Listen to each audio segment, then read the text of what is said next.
북한 국무위원장 김정은의 딸 김주애가 처음 모습을 드러낸 건 지난해 11월 18일 대륙간 탄도미사일 화성 17형 발사 현장이었습니다. 역사적인 중요 전략무기 시험 발사장에 사랑하는 자제분과 이후 1년간 김주애는 20차례 가까이 공개석상에 모습을 드러냈습니다. 김정은이 군 간부들과 악수하며 지나가자 그 뒤를 따라가면서 악수를 이어하는가 하면 열병식장에선 레드카펫을 밟으면서 인민군을 사열했고 수많은 사람들이 지켜보는 가운데 열병식 주석단에 김정은과 나란히 앉기도 했습니다. 김주애에 대한 호칭도 사랑하는 자제분에서 존귀하신 자제분 그리고 존경하는 자제분 등으로 높아지면서 자연스럽게 모셔지는 존재로 격상됐는데 정중앙위원회 비서들이 존경하는 자제분을 모시고 귀빈석에 자리 잡았습니다. 오성 장군인 박정천 당 군정지도부장이 무릎을 꿇은 장면은 마치 과거 후계자 시절 김정일에게 오진우 당시 인민무력부장이 무릎을 꿇는 장면을 상기시키기도 했습니다.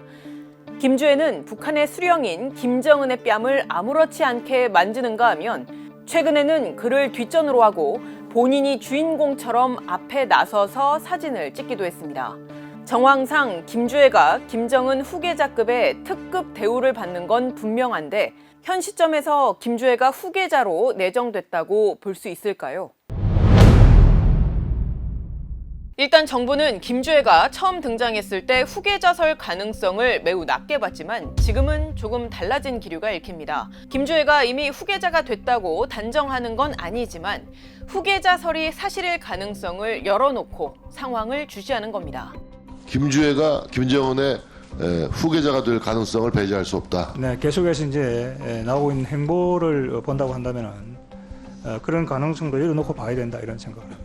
조태용 국가안보실장도 얼마 전까지는 김주애가 후계자일까라고 생각했다면 지금은 김주애가 후계자일 것 같은데 맞느냐라고 따져보는 단계라면서 후계자라고 생각하고 검증을 해봐야 되는 게 아닌가 싶다라고 말했습니다. 실제로 김주애가 처음 등장한 날인 11월 18일은 미사일 공업절로 지정이 됐고 심지어 김일성이나 김정일 등 선대 지도자들보다도 이른 나이에 기념 우표의 주인공이 되기도 했습니다. 지난 2월 인민군 창건 75주년 기념 열병식에선 김주애 백마까지 등장한 데 이어 북한군이 계속 외쳐오던 김정은 결사옹위 구호 외에 김정은의 가족을 결사 보위하겠다는 구호가 처음 등장하기도 했습니다.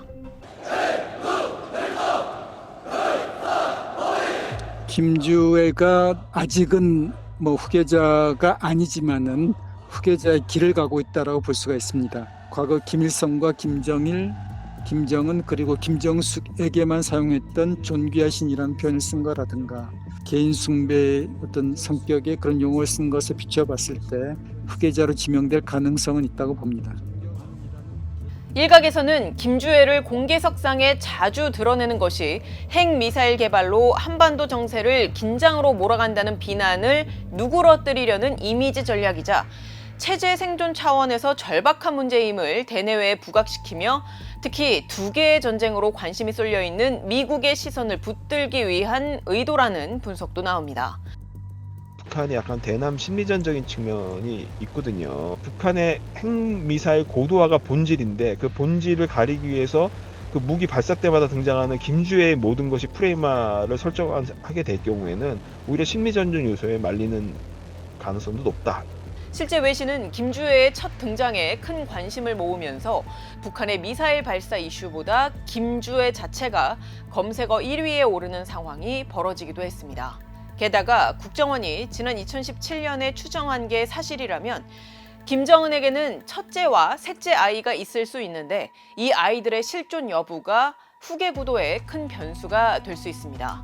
그 첫째 아이가 딸인지 아들인지 이에 대한 의견도 분분해요. 4대 세습은 강력하게 시사를 하는데 진짜 후계자를 감추기 위한 건지 아니면 김정은의 건강에 문제가 있어서 서두르는 건지 아니면 좀 더 부드러운 이미지를 활용하기 위한 정치적 선전인지 이 세 가지 가능성이 아직은 다 남아있다고 봐요. 근데 만약에 김주애가 후계자가 됐다. 결혼을 하게 되면은 그 다음 후계자는 성씨가 김씨가 아닌 사람이 될 수가 있겠죠. 적통의 개념이 사라지게 되는 거거든요. 대를 이어서 혁명 정통을 계승한다는 북한의 논리 자체를 뒤집어야 되는 상황이 되는 거고, 같은 백두 혈통으로서 이미 대내외적으로 많은 역할을 하고 있는 김정은의 동생 김여정의 존재도 북한이 김주애를 띄우는 하나의 요인일 수 있다는 분석이 나옵니다. 그런 아들도 있고 김여정의 역할도 있고, 그렇기 때문에 김주애를 통해서 김여정을 견제하고 엘리트들을 관리하는 것이지, 김주애가 그 차기 후계자라든지 그런 식으로 딱 명백하게 하지는 않는 것 같습니다. 사실 김주애의 등장 그 자체는 신비주의를 고수했던 김정일, 김정은의 세습대와는 확연히 다릅니다. 김정일은 32살이었던 1974년 당시 당 중앙위원회 정치위원으로 선출이 됐는데 실제 공식화가 됐던 것은 38살이었던 1980년 정치국 상무위원이자 비서국 비서 등으로 선출된 이후의 일이었습니다. 김정은의 경우 2009년 1월 15일 김정은이 후계자로 내정이 됐다는 연합뉴스의 보도를 계기로 내정 사실이 알려지게 됐지만 그 직후 한국 정부가 유보적인 입장을 취한 데다 1년여가 지난 시점인 2010년 9월에야 북한도 김정은의 당 중앙군사회의 부위원장의 선출 사실을 알렸기 때문에 내정 사실이 공식화된 건 꽤 시간이 흐른 뒤였습니다. 이처럼 비밀주의, 신비주의에 감춰졌던 만큼 김씨 일가의 어린 자녀의 때 이른 등장이 더 주목을 받을 수밖에 없는 건데요. 흥미로운 건 북한은 자체적으로 세습에 대한 사전적 정의로 부정적인 의미를 담고 있지만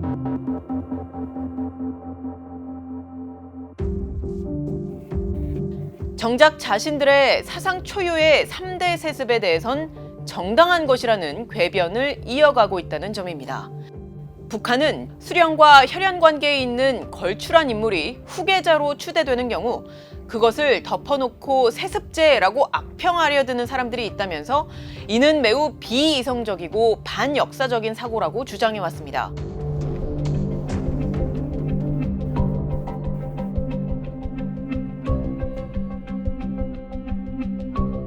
즉 2대든 3대든 4대든 이른바 백두혈통의 세습은 혈연에 기반했다기보다는 너무나 특출한 인물이기 때문에 세습을 하지 않을 수 없다는 강변인 것인데요.